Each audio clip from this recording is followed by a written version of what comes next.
Ребятки, всем привет, всем здрасте. Многие мои подписчики интересовались касаемо быта. Выпуск по поводу нашего жилья, как арендовали мы квартиру, сколько она стоит. Сделали небольшую экскурсию по нашему жилому комплексу. У нас уже есть с вами этот выпуск. Сегодня я хотел бы с вами поделиться нашей историей о том, какие квартиры в принципе здесь бывают. А в частности расскажу в подробности и в деталях про нашу квартиру, какие косяки были, когда мы заехали, какие косяки нам на протяжении нашего проживания здесь сейчас встречаются, с какими трудностями мы бытовыми сталкиваемся и как мы их решаем. Итак, когда мы год назад заехали в эту квартиру, изначально сразу нам, моими коллегами было рекомендовано обязательно всю квартиру отснять по периметру, сфотографировать, зафиксировать, сделать видеоотчет. Какие были недочеты по квартире, царапины, вмятины, какие-то пятна. Все это мы сделали, зафиксировали, запротоколировали. После 10 дней с момента нашего заезда агенты нам прислали письмо с формой определенной. Мы эту форму заполнили, приложили туда все необходимые фотографии с описанием, что где конкретно нас не устраивает, какие есть недочеты, для чего это делается? Для того, чтобы при выезде из квартиры у вас была своего рода как гарантия, то что поломка, например, либо то или иное пятно в квартире не является результатом вашего проживания. Самый первый косяк у нас был, вы, наверное, помните, я вам рассказывал, он связан с душем. У нас два душа, то есть две ванных комнаты, в одной ванна, а второй душ. Вот там, где ванна располагается, у нас не работал шланг. Пожалуй, на диван присяду, тут немножко неудобно. В общем, обратились мы к агентам, написали письмо, говорим, у нас протекает душ, я предоставил доказательства, отправил им видеозапись, они говорят, хорошо, мы вам направим сантехника. Сантехник приходит, наверное, недели через полторы, через две, посмотрел, говорит, ну, вам, в общем, у меня таких запчастей нету, запчасти нужно заказывать, видимо, где-то там, может быть, в другом штате, с интернета, ну, неважно. В общем, запчастей у меня этих нету, приду к вам примерно через 2 недели. Он только через 2 недели заказал, в общем, эти запчасти, и еще, наверное, недели 2 мы его ждали, чтобы он пришел и к нам починил душ. Телефон у меня сохранился его, я перед тем, как уже все, он мне позвонил, говорит, мы запчасти достали, все, я приеду, допустим, там, на следующей неделе, буду чинить вам душ. Я у него спрашиваю, если на выходных куплю душ, 1,5-метровый шланг, 1,5-метровый, либо 2-метровый, ты его нам поставишь? Он говорит, без проблем поставлю, потому что это в принципе будет бесплатно, какая разница, я все равно свою работу буду выполнять. Я у него подтвердился, все, говорит, я без проблем, принесете мне шланг новый, я вам все поставлю. Спрашиваю, значит, у наших агентов по недвижимости, я могу поставить 2-метровый шланг? Они мне ответили в тот же день, да, вы можете поставить 2-метровый шланг. Я у сантехника спросил, ты поставишь? Я, говорит, поставлю. Ничего не покупайте, у меня на складе есть 1,5-метровый шланг, я вам так его поставлю бесплатно, не надо ничего за него платить. Ну ладно, окей, хорошо, мы обрадовались. И наступает момент X. Приходит человек, сантехник, ставит нам 1,5-метровый шланг. Мы счастливы, все хорошо, потом проходит какое-то время, присылает нам счет. Естественно, счет в качестве уведомления, это значит, что мы должны были его оплачивать. Присылает нам счет, там сумма почти $400, то есть за первый выезд, то, что он ни хрена не сделал, $200 был вызов. И второй раз работа была там 175 с учетом работы и вот этих запасных частей. То есть первый раз выезд был $200, второй раз был 175, итого $375 все в совокупности, вся работа вышла, почти $400. И, значит, агенты мне предъявляют, говорят, ну вот смотрите, здесь в счете указано то, что вам сантехник поставил 1,5-метровый шланг. Имейте в виду то, что вы обязательно за свой счет должны будете вернуть на прежнее место метровый шланг. Но мы удивились, честно, такой маразм. Во-первых, сантехник нам его бесплатно предоставил. Бесплатно. Но с одной стороны, он нас и подставил. Он нам бесплатно предоставил. Какая разница, будет 1,5-метровый шланг висеть или 1-метровый? Нет, вот хоть ты тресни, хоть ты убейся, должен быть метровый шланг и все. Вот как вы заезжали в квартиру с метровым шлангом, так и он и должен быть при выезде с вашей квартиры. Пойдемте, я вам сейчас покажу в ванной комнате, как сейчас выглядит этот 1,5-метровый шланг. И примерно покажу, сейчас включу видеозапись, коротышку, какая конкретно проблема у нас была с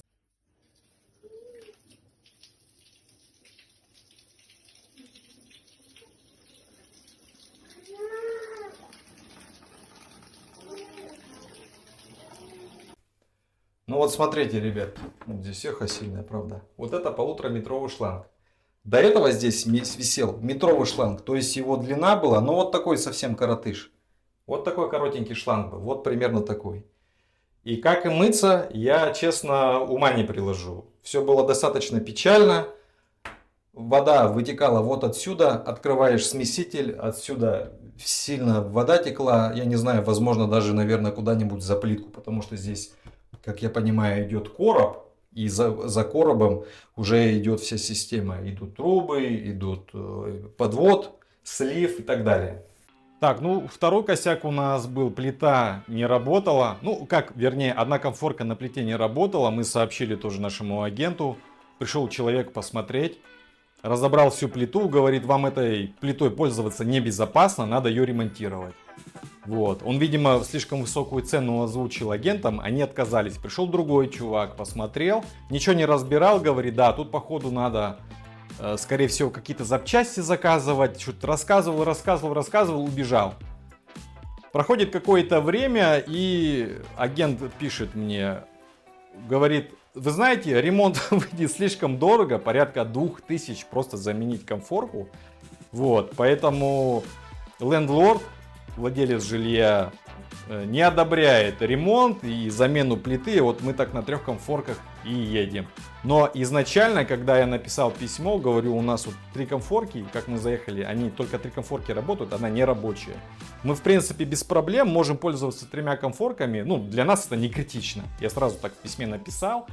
И получил ответ, говорят, нет, мы вот, наша обязанность полностью вам квартиру подготовить, отдать ее в пользование в сносном виде, все, что должно было быть в исправном состоянии, это наша обязанность.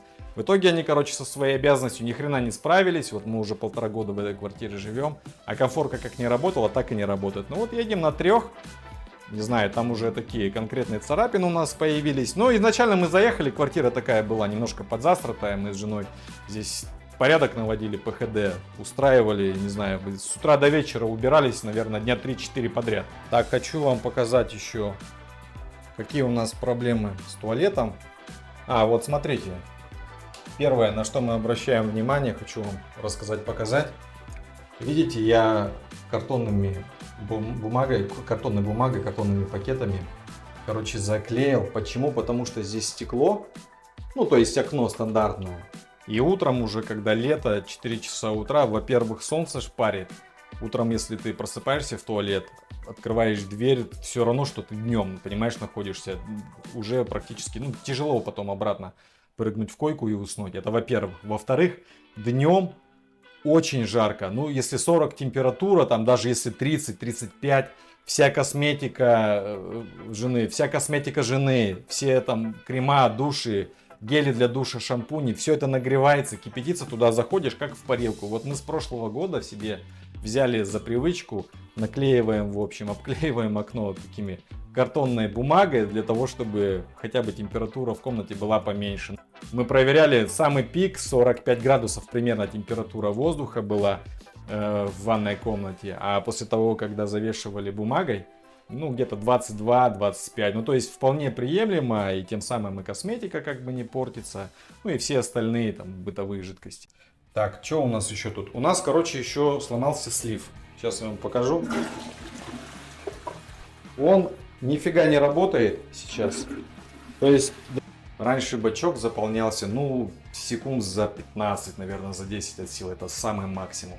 Сейчас он 5-7 минут, порядка 5-7 минут, плюс еще бесконечно эта вода капает. Я тоже написал запрос к нашим агентам. Посмотрим, через сколько к нам придет сантехник. Ну, самому любопытно. Но мне кажется, не раньше, чем через месяц, это точно. Потому что запрос не срочный, у вас же есть второй туалет, и как бы, ну, сейчас они посмотрят, напишут запрос в несколько компаний сантехнических, которые занимаются техническими услугами, прикинут стоимость, сколько обойдется вызов сантехника, примерный ремонт, и, наверное, будут выбирать из 2 зол. Да, ну вот 5-7 минут примерно проходит, не совсем удобно, потому что пиратский корабль плавать будет до потери пульса. Этим туалетом мы не пользуемся. Так, вот это, смотрите, это, короче, слив. Мы его заклеили скотчем. Почему? Потому что оттуда мошкара лезет круглый год. Чем мы только не делали, заливали разные средства. Доместосом заливаешь, хватает буквально на дня 3-4, потом они снова лезут, мошкара мелкая, и потом по всей квартире разлетаются. И именно вот из этого слива. Я не знаю почему, откуда они берутся. Мы, в общем, решили заклеить. Так, вот здесь у нас в детской, сейчас я вам на ключ. Вот здесь у нас в детской, видите, трещины появились на потолке. Эти трещины результат конденсата. Конденсат скопился, то есть у нас в июне, когда была зима, было холодно, мы периодически кондиционер включали, но включали его не на теплый воздух, а на прохладу градусов, наверное, 23-24. Но в один момент мы просыпаемся утром, включаем свет, а у нас с потолка капает вода. Я сначала подумал, возможно, там труба какая-то проходит и соседи нас затопили. Ну, первая мысль была, потому что слишком было много воды. Сейчас я вот покажу вам пару фотографий, посмотрите. Сразу мы написали агенту, агент говорит, скорее всего, у вас комната была непроветриваемая, плохо проветриваемая. Конденсат скопился, но я думаю, она права, потому что когда мы изначально сюда заезжали, что такое? Когда мы изначально сюда заезжали, как раз таки вот приходил к нам рабочий в первую неделю, и он над кондиционерами вот эту всю штуку, всю штукатурку, всю шпаклевку зачищал и шпаклевал, красил повторно. Скорее всего, при выезде нам придется за это все заплатить, за то, что потолок немножко испорчен. Ну, я отчасти, конечно, с этим соглашусь. Не знаю, сколько с нас снимут, надеюсь, немного, может быть, там долларов 150 каких-то несчастных. И то я надеюсь на это, посмотрим. Так, второе, что мне тут еще не нравится в квартире? Вот смотрите, вот эту, короче, дырку, это я сделал. А сделал я почему? Потому что надо было снимать здесь мойка окон снаружи, занимается компания. Управляющая компания раз в квартал нанимает людей, они приходят, поднимаются, я не знаю, там или спускаются, как альпинисты. Я при этом не был, жена видела, я уже не помню, что она мне рассказывала. Короче, перед тем, как они моют окна, просьба снимать решетки. Вывешивают объявление, но вот я решетку пытался снять, там очень неудобный идет такой крючок, он как пружинка. И его, то есть руками никак не практично, его руками не зацепить. Надо пользоваться чем-то таким плоским и металлическим. Я пользовался плоской отверткой тоненькой, и вот неаккуратно снимал, видите, порвал. Точно придется денег за это отдать. Я думаю, перед выездом либо новые решетки поставим, москитные сетки, либо с нас просто снимут какую-то сумму. Тут видите, у нас огород, жена что-то выращивает, пытается выращивать. Ой, ругаться будет, посмотрит видео. Подоконник, вот в таком состоянии подоконник уже изначально и был. Когда мы заехали, тут до нас кто только не жил, естественно. Но то, что вот он весь такой обшарпанный, это мы тоже все зафиксировали. Так сказать, запротоколировали, все это отображено в отчете, к нам никаких предъяв за это не будет. И вот у нас буквально 2 недели назад, в общем, здесь висели вещи. Вот такой держатель, вешалка. Сейчас я покажу вам. Она крепилась на вот такие ушки. В какой-то момент ушки просто обрываются, одно ухо вот здесь справа обрывается, вот с этой стороны, вот видите. Ушко обрывается, и все, естественно, вся одежда падает. Я попытался самостоятельно прикрутить, но видно, здесь уже все достаточно старое. Написали письмо агенту, я сказал, приложил фотографии, написал, объяснил ситуацию, то что вчера ночью сама по себе у нас упала вешалка со всеми нашими вещами и платьями, не моими, конечно, жены. Вот, и ждем, когда человек придет. Написал я запрос 2 недели назад, через 2 недели со мной связался мастер, и то мы с ним договорились, он на неделе был занят, вот он завтра приходит.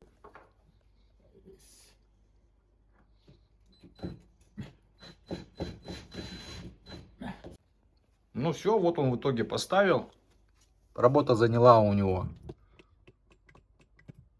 Да совсем ерунда, тут он за 3 минуты все, шуруповертом чик-чик, все сделал. Я у него спросил, говорю, кто за это будет.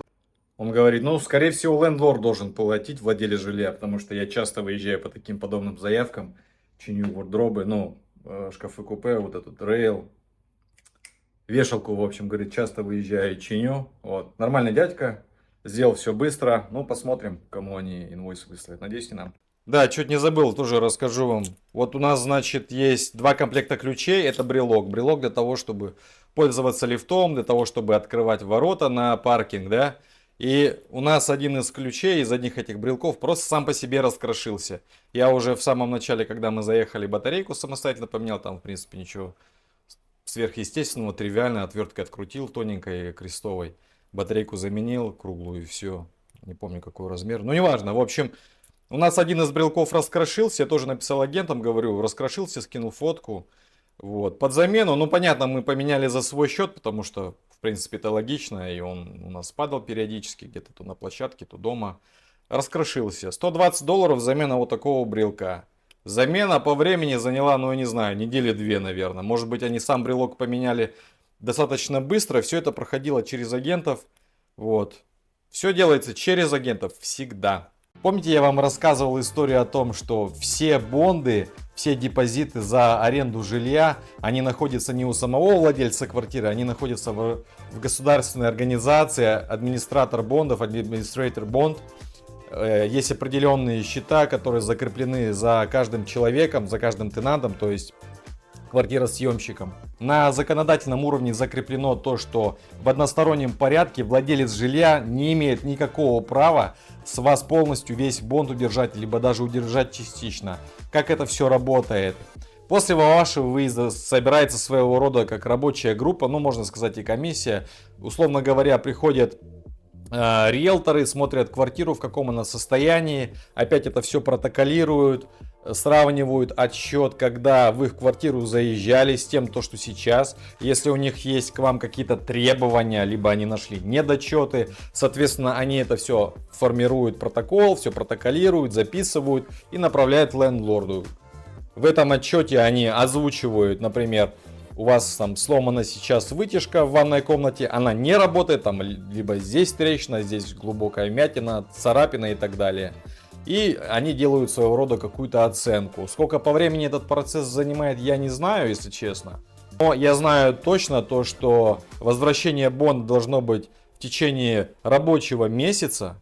В одностороннем порядке они не имеют права с вас взять вообще ни одного цента, ни одного доллара. Как это все выглядит? Они направляют вам письмо, в письме будет указано, вот смотрите, репорт, в репорте отображается то, что до въезда у вас, допустим, работал в исправном состоянии, были москитные сетки, сейчас москитные сетки порваны. Стоимость замены москитных сеток будет эквивалентна, например, $300. Значит, мы $300 с вас удерживаем. Если вы не согласны с замечанием, которое прислали вам в этом отчете агенты, значит тогда вы подаете какую-то клейм-форму дополнительную и дальше уже у вас начинается разбирательство на этом уровне. Мой коллега по работе рассказывал историю, то что они 3 года снимали квартиру и получилось так, что на кухне у них висели шторки, они знаете как, ну вот как жалюзи, металлические, покрытые какой-то краской были, заводской.